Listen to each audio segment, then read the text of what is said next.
kabar kalian? Udah subscribe belum? Kalau belum subscribe ya subscribe lah. Kalau enggak, gua hapus nih akun.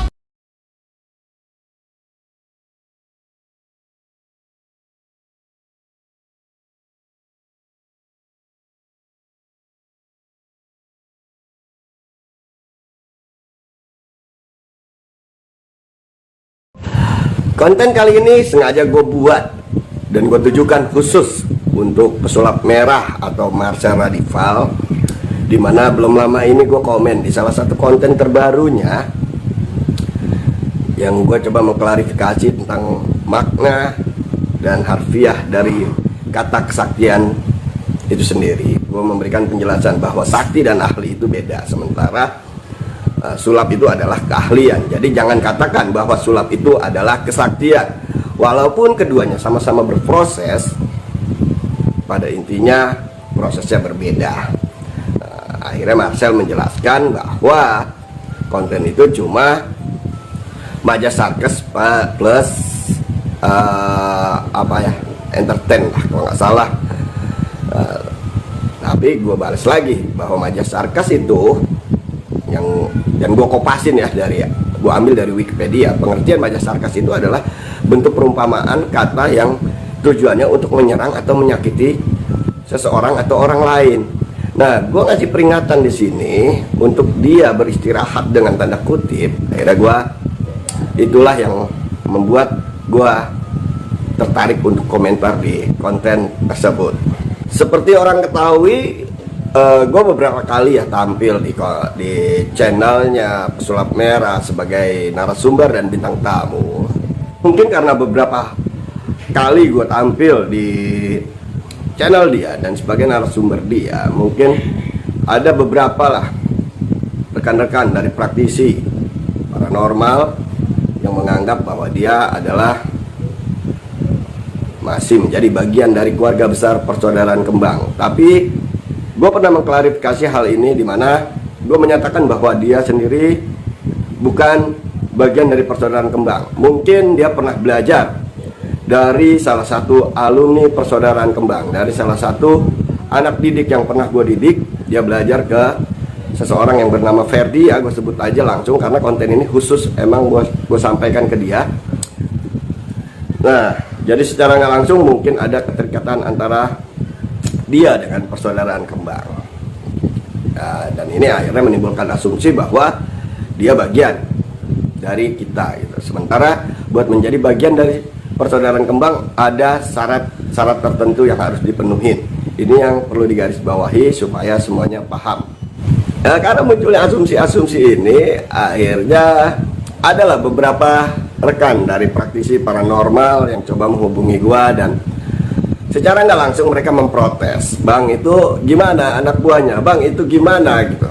Nah, jadi perlu gue sampaikan di sini, sekali lagi dia bukan anak buah gua, ya kan? Sekali lagi dia bukan anak buah gua. Oke, dan gua langsung aja to the point aja buat Marcel Radival, Pesulap Merah Indonesia. Beberapa kali lu ketemu sama gua, ya kan? Dan beberapa kali gua sampaikan tentang perkara masalah kode etik.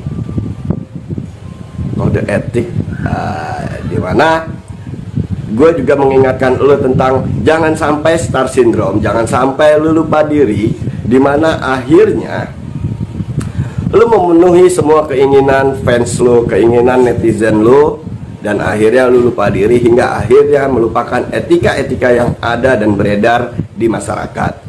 Ini yang pertama ingin gue sampaikan ke lo, dan lo pasti tahu ini berapa kali gue sampaikan juga langsung ke lo, baik secara langsung maupun lewat komunikasi WhatsApp atau telepon ya.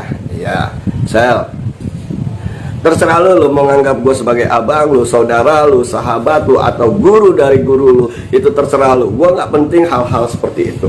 Pastinya biar bagaimanapun, awalnya gue ngedukung tentang apa yang lu lakukan selama ini. Awalnya gue support lu penuh.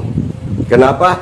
Karena secara nggak langsung gue merasa ada yang meneruskan, dimana dulu jauh sebelum lu tampil, lu tahu sendiri bahwa gue sebegitu frontalnya memerangi para dukun yang menurut gue adalah oknum dan moduser gitu. Tapi gue perlu mengingatkan di sini sama lu, Sel. Akhir-akhir ini, belakangan ini, gue melihat banyak banget kesalahan. Bukan berarti gue mencoba mencari-cari kesalahan lu, Sel. Dan lu tahu ini, gue udah ngasih sedikit info lah sama lu yang lu tahu lah. Dan mungkin yang lain gak ada yang tahu, ya kan? Dan gue juga udah tahu saat terakhir lu ketemu sama gue tanya sama lu, Sel, ada nggak selama lu membuat konten-konten tentang pembongkaran ini, bentuk teror dan lain-lain, lu menceritakan di situ bahwa banyak sekali teror-teror yang lu dapat, bahwa teror-teror itu malah sedemikian ininya luar biasanya hingga akhirnya membuat lu ya takut lah. Nah, karena lu akhirnya menelusuri bahwa ternyata benar, dan ini lu sampein langsung ke gua gitu. Dan saat itu juga gua di konten lu, kalau nggak salah, gua juga sampein hati-hati buat yang lain, hati-hati buat yang ini. Kalau umpama ini jangan sebut nama, jangan sebut label, karena pertama di Indonesia ada UU ITE, ya kan, jempolmu harimaumu. Bahkan Marcel juga menulis ini juga, yang isinya menegur kepada seseorang lah, supaya menjaga jempolnya, supaya tidak menjadi senjata bumerang bagi mereka sendiri. Tapi gue ingetin lagi nih, Sel, menurut gue lu sendiri udah star syndrome, lu udah lupa diri. Gue mendapatkan satu kiriman screenshot yang isinya bahwa lu menyebut salah satu praktisi pelaku spiritual atau paranormal, ya. Dan secara nggak langsung gue juga kenal sama nama yang lu sebut ini.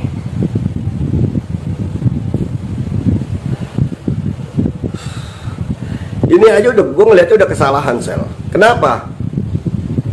Karena lu menyatakan bahwa lu datang ke padepokannya dan dia takut sama lu, nggak mau nemuin lu karena takut kebongkar.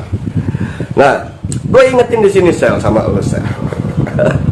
Gue ingetin di sini sama lu ya. Tapi yang harus lu pahami di sini adalah bisa jadi orang itu males bermusuhan sama lu, males ngeladenin lu. Jadi bisa jadi dia bukan karena takut sama lu, tapi lu mengatakan itu adalah karena dia takut. Nah, terus lu mengatakan dia takut kebongkar. Nah, sekarang pertanyaan gua, Sel, buat lu, emang lu mau ngebongkar apanya? Selama ini lu menyatakan bahwa semua dukun adalah penipu.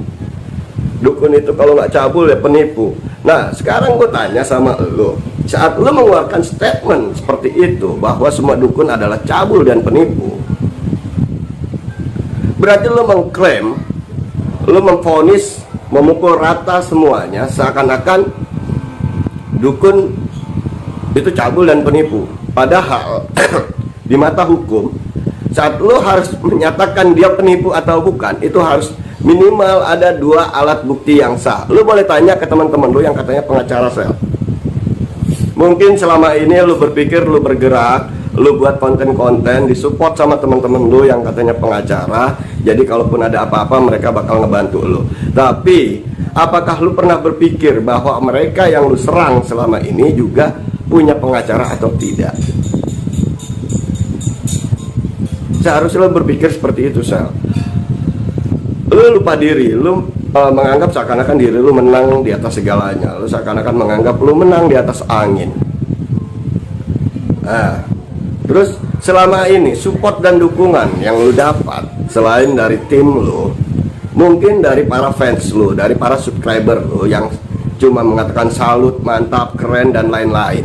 Tapi sadar atau tidak lu sadari, kira-kira mungkin nggak dari sekian juta subscriber lu, justru banyak oknum-oknum, moduser-moduser, penipu-penipu yang menyimak tayangan lu dan melihat bagaimana melakukan trik di setiap tayangan lu, dan akhirnya mereka melakukan itu di dunia luar sana, Sel. Jadi secara nggak langsung gue menyatakan, Sel, secara nggak langsung lu itu mengajari. Walaupun lu memunculkan kalimat dengan bahasa membongkar atau apalah, pada dasarnya kalimat membongkar sendiri kalau kita kupas dari sisi hukum, lu nggak punya wewenang sedikit pun di dalamnya. Hati-hati Sel, gua ngasih tahu lu dengan cara yang halus banget menurut gua, dengan cara gua berkomentar di konten lu yang terakhir. Padahal gua berharap saat gua komentar harusnya lu berpikir, wih kenapa ini Bang Awai sampai berkomentar seperti ini. Gua berharap lu menghubungi gua dan gua bakal menjelaskan secara detail apa alasan gua kenapa harus sampai berkomentar. Tapi kenyataannya komentar gua marah, menurut gua lu melakukan satu bentuk pembantahan, satu bentuk pembenaran.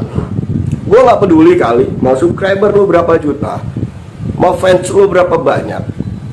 Gua justru peduli sama lu, dimana lu yang udah mempunyai panggung, yang udah mempunyai fans, jangan sampai justru malah hancur cuma karena lepas diri lu, kontrol diri lu nggak terarah.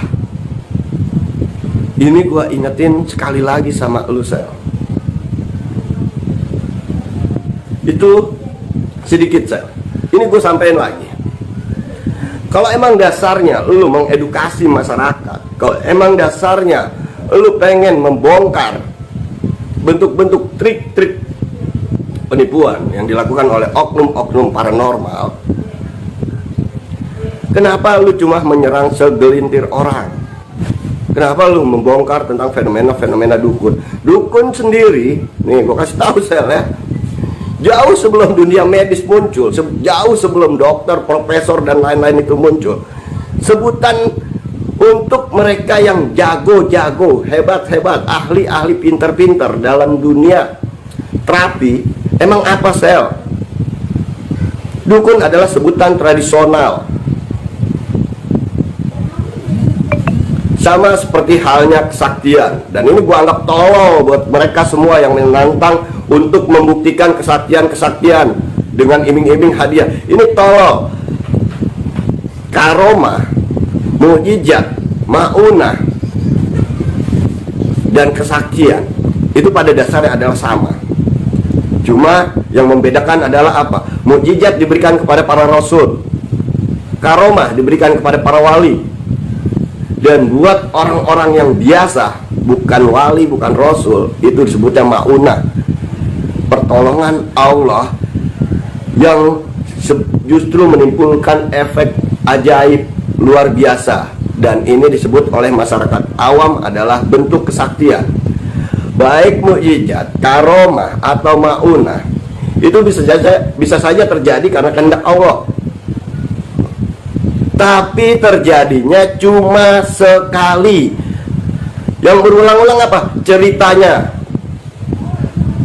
Mukjizat Nabi Musa membelah lautan itu terjadi cuma sekali, tapi ceritanya berulang-ulang sampai detik ini.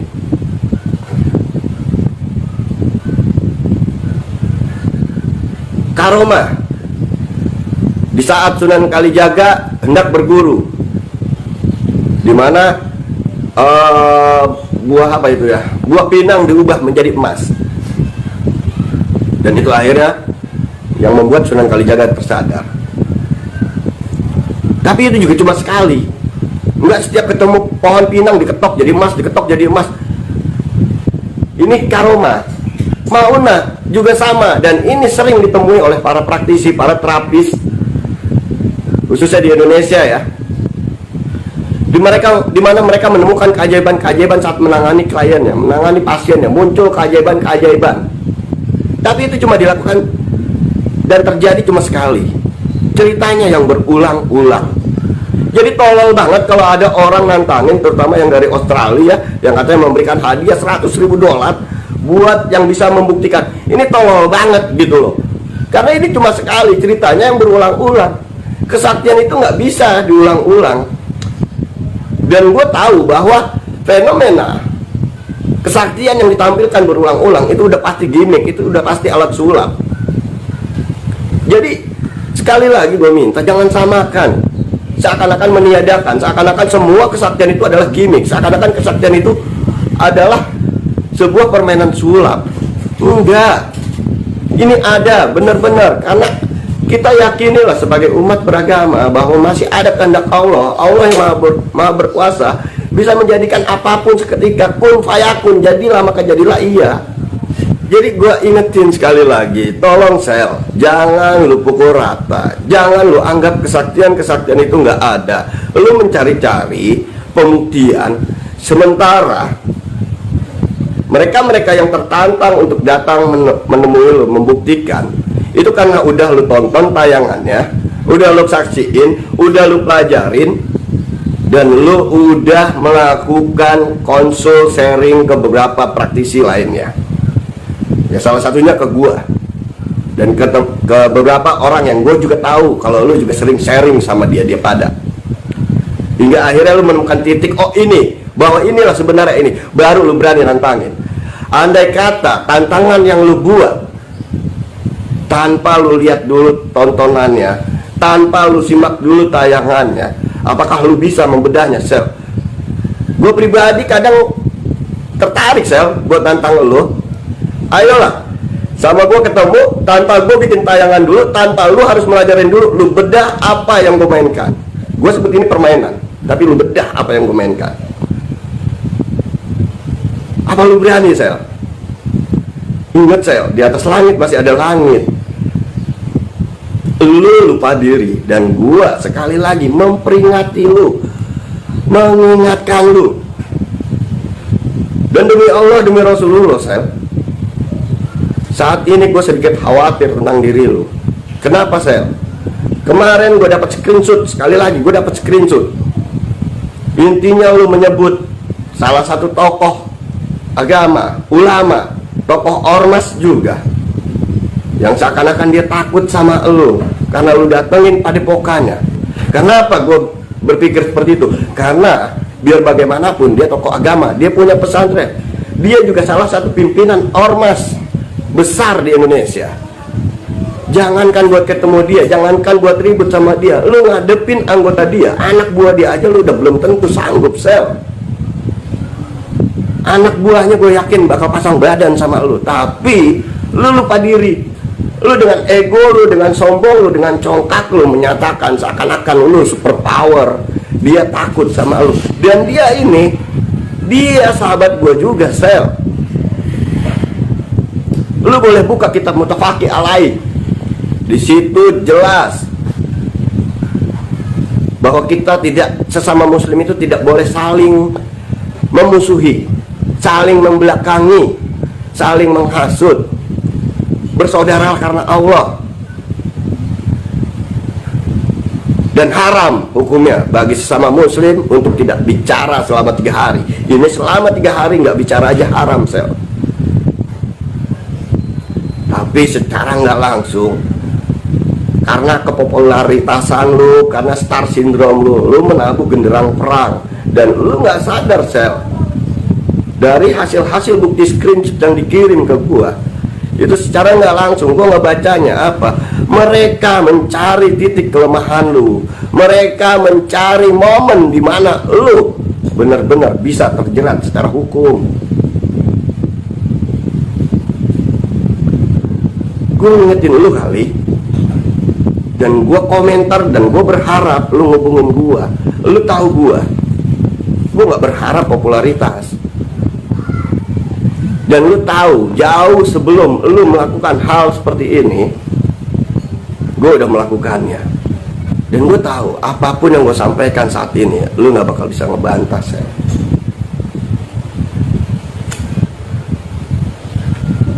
Karena gue nyampein apa yang gue sampein lewat konten gue ini, itu berdasarkan bukti dan fakta yang ada. Jangan terbuai sama popularitas lu, jangan terbuai sama komentar-komentar yang ada di setiap channel lu.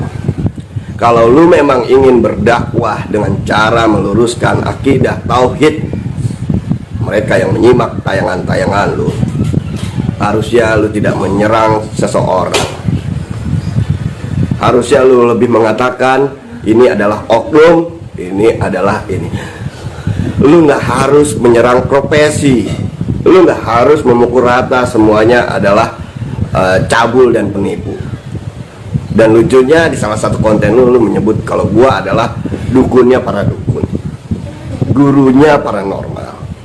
Tapi lu menyebut di konten lu bahwa semua dukun kalau nggak cabul ya penipu. Nah, berarti kan secara nggak langsung lu mengatakan hal itu kepada gua. Tapi gua nggak ambil pusing, Sel. Gua bodoh amatan. Karena gua kenal lu. Cuma kali ini gue harus berkomentar. Dan tujuan gue bukan buat gimana-gimana sama lu. Gue peduli sama lu. Dari titik 0 sampai titik saat ini, perjuangan lu gak sedikit. Jangan hancurkan itu cuma karena lu lupa diri. Perbaiki kata-kata lu. Lebih beretika dalam setiap membuat konten lu. Dan pastinya selalu jaga adab lu. Mereka yang lu cap moduser, mereka yang lu cap sebagai penipu, itu belum tentu, karena itu asumsi pikiran lu sendiri. Pertanyaan gue cuma satu, mereka lu cap sebagai moduser, mereka lu cap sebagai penipu, apakah lu ada bukti? Apakah ada laporan ke pihak yang berwenang bahwa mereka melakukan penipuan, mereka melakukan modus-modus? Nggak ada bukti. Dan semua juga banyak yang tahu tanpa harus lu jelasin bahwa tayangan-tayangan mereka cuma sekedar entertain, sekedar hiburan. Tapi gue tetap melihat sisi baiknya, di mana tayangan itu pada intinya adalah mengajarkan bahwa tidak ada kekuatan lain yang bisa mengalahkan kekuatan Allah. Di salah satu tayangan yang misalnya selalu tempur dengan dukun-dukun santet. Jadi mau sesakti apapun, sehebat apapun ilmunya, saat bertemu dengan ilmu Allah, itu tidak akan bisa dikalahkan ilmu Allah itu. Ini pesan terselubung yang gue tangkap dalam setiap konten yang ada. Jadi pada intinya, justru mereka secara nggak langsung meluruskan, mengirim pesan terselubung yang direpetisi berulang kali hingga akhirnya, insya Allah bakal banyak yang menyimak ini karena menerima repetisi-repetisi bahwa ilmu Allah itu luar biasa. Akhirnya bakal banyak yang lebih mantap keyakinannya. Tapi gue justru malah berpikir saat lo dengan tayangan-tayangan lo yang menampilkan ini trik, ini trik, ini trik, ini trik, itu repetisi tentang trik, justru akhirnya bakal banyak yang paham tentang trik. Taruhlah subscriber lo 1 juta sekian, penduduk Indonesia berapa juta, dan apa lu bisa jamin semua subscriber lu itu bakal jadi orang yang benar? Belum tentu. Bisa aja dari sekian banyak subscriber lu justru para pemain, justru para moduser, justru para penipu yang coba belajar tentang trik-triknya lewat konten-konten lu. Jadi jangan pernah merasa diri paling benar, jangan pernah merasa diri paling hebat, Sel. Sekali lagi gue sampein. Dan kalau lu nggak terima sama ocehan gua, celotehan gua, entah lu, entah fans lu, ya monggo silakan. Tapi coba berpikir secara waras, secara tenang, apa yang gua sampaikan ini apa adanya. Dan ini karena kepedulian gua sama lu, Sel.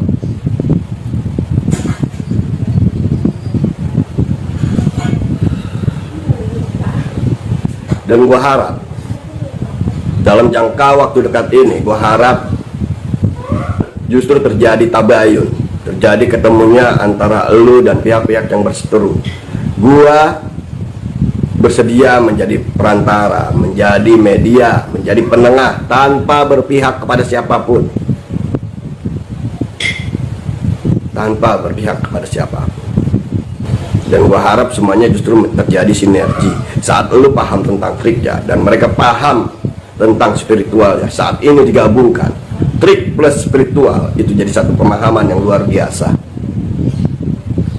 tanpa harus merasa satu sama lain saling hebat. Indonesia bakal damai, akur kayak begini. Dunia tayangan saling mendukung tanpa saling menjatuhkan. Ini wow, luar biasa banget malah justru. Bukan lagi berebut subscriber, bukan lagi berebut tepuk tangan, bukan lagi berebut yang namanya komentar mantap, keren, lanjutkan, bla bla bla, bullshit lah buat gue semua itu. Tapi justru gue berharap semuanya saling support, saling dukung. si A subscribernya sekian juta, si B sekian juta. Kalau lu bersatu, subscriber si A otomatis jadi subscriber lu otomatis jadi subscriber dia, dan jumlah subscriber kalian pasti jadi bertambah, penghasilan kalian pasti lebih bertambah. Indonesia lebih damai tanpa harus ada orang-orang yang merasa paling benar. Apakah ini nggak lebih baik gitu loh? Kenapa sih harus saling bermusuhan? Kenapa harus saling menjatuhkan? Kenapa harus merasa saling benar, lebih benar dan paling benar? Dan pesan gue terakhir, Sel, kalau lu nggak paham juga apa yang gue sampaikan, turunlah lu sekali-kali jadi seorang praktisi, jadi seorang terapis. Di sana lu bakal menyaksikan apa yang gue katakan maunah, dan menurut orang-orang awam itu adalah kesaktian. Di sana lu bakal nanti saat perjalanan lu menjadi seorang praktisi terapi, lu bakal menemukan keajaiban-keajaiban yang lu sendiri sebenarnya nggak paham kenapa keajaiban itu muncul. Tapi orang-orang bakal menceritakan keajaiban itu bahwa itu adalah kesaktian lu. Dan akhirnya lu bakal paham bahwa hal itu nggak bisa dibuktikan sesuai dengan tantangan-tantangan lu selama ini. Jangan jadi pesulap doang, Sel. Kalau lu mau jadi pesulap, ya bongkar udah dunia sulap. Walaupun gue akuin di dunia paranormal juga banyak banget pesulap-pesulap yang jadi paranormal. Dan banyak juga paranormal yang memainkan sulap supaya punya kelebihan, punya kehebatan. Tapi tidak sedikit paranormal yang benar-benar tulus menolong, membantu sesama dengan pemahaman spiritualnya, hingga akhirnya mereka menimbulkan satu bentuk fenomena kesaktian yang gue sebut maunah tadi. Nah, kalau ini udah terjadi, justru ya udah terjadi atas kehendak Allah. Jadi jangan berharap untuk melakukan pembuktian. Kalaupun banyak paranormal yang mengklaim bahwa dia juga bisa melakukan, ya oke, itu berarti karena mereka memainkan gimmick. Nah, edukasi yang benar adalah lu harus menjelaskan secara detail. Lu jangan memukul rata semua modus, semua penipu, semua cabul. Ih gila, biadab banget kata-kata lu, Sel. Malah lu mengatakan salah satu ustadz, ya kan, yang tadi gue sebutin, itu sama golongan penipu dan golongan modus. Secara nggak langsung lu mengatakan begitu dengan bahasa lu datang kepada Pokada dan pengen membongkar dia, seakan-akan dia moduser, seakan-akan dia penipu. Ustadz lo, Sel, dia. Dan buat dapat titel seorang ustadz, maka dia harus lebih banyak pemahamannya tentang agama. Nah, lu sendiri udah paham belum tentang pelajaran agama, Sel? Lu sendiri udah berapa banyak pemahaman agama lu, Sel? Dan secara nggak langsung lu menyatakan bahwa kedudukan lu lebih hebat dari si ustadz tersebut. Lu lebih pinter, lu lebih hebat dari dia. Kalau lu diajak duduk di satu forum terbuka, paling yang lu bongkar cuma fenomena yang ada di setiap tayangan dia. Tapi apa lu bisa ngebongkar fenomena-fenomena yang dia buat keajaibannya saat dia mendapatkan klien terapis? Keajaiban-keajaiban yang muncul saat dia melayani pasiennya, melayani kliennya. Apa lu bisa bongkar? Yang lu lihat dan lu komentarin baru sedikit, Sel. Masih banyak banget fenomena lain. Jadi sekali lagi gue ingetin, jangan dipukul rata. Jangan lu sebut semuanya. Para aparat berwenang aja masih menyebut dengan sebutan oknum. Sementara lu cuma rakyat biasa sama kayak gua, tapi memukul rata, menyebut semuanya sama. Ini lu udah kena pasal, Sel. Pertama, perbuatan lu udah tidak menyenangkan. Dan apakah lu nggak sadar bahwa masih hebat dan baik banget mereka tidak melaporkan lu ke pihak yang berwajib atas perbuatan lu? Seharusnya lu sadar diri. Justru harus ya lu meminta maaf. Udah kesalahan ngomong, udah keceplosan ngomong, jari-jari lu udah liar, tapi lu malah makin jadi. Dan akhirnya gue komentar di konten terakhir lu, sekali lagi itu buat memperingatkan lu, karena gue peduli sama lu, Sel. Jadi gue harap lu renungin semua perkataan gue dari awal sampai akhir konten ini. Gua minta tetap berdiri di tengah tanpa berpihak kepada siapapun. Tetap katakan kalau yang salah itu salah, yang benar itu benar. Pastinya jangan langsung menyalahkan orang kalau kita nggak punya data, kalau kita nggak punya info yang akurat tentang oknum-oknum tersebut. Kita tetap di koridor, kita stop pembodohan mengatasnamakan mistik. Jadi yang kita stop adalah pembodohannya. Step pertama kita bagaimanapun tetap gimana caranya bersilaturahmi ke oknum tersebut. Edukasi kita bukan cuma ke masyarakat, tapi ke para pelakunya. Kalau mereka kena, kita edukasi dan mereka mau mengakui dan kembali menjadi praktisi yang benar, maka jadikanlah mereka saudara kita, bukan jadi musuh kita. Tapi kalau mereka sudah nggak bisa dikasih tahu, diperingati secara halus dan benar, ya kita siap pasang badan supaya apa yang mereka sebarkan ini tidak menyebar dan tidak menjadi virus di masyarakat, dan tidak ada lagi korban-korban yang menjadi korban mereka. Tetap taati hukum, undang-undang yang berlaku di negara kita, jangan menjatuhkan satu sama lain. Dan gue harap sekali lagi, khususnya buat Marcel Radival, semoga lu paham apa yang gue sampaikan di konten gue kali ini. Gue rasa itu aja isi konten gue kali ini.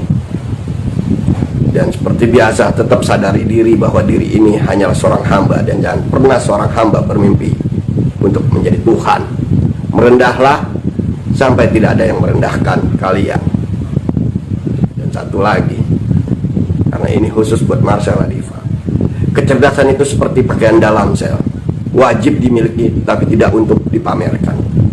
Oke, wabillahi taufik wal hidayah. Wassalamualaikum warahmatullahi wabarakatuh.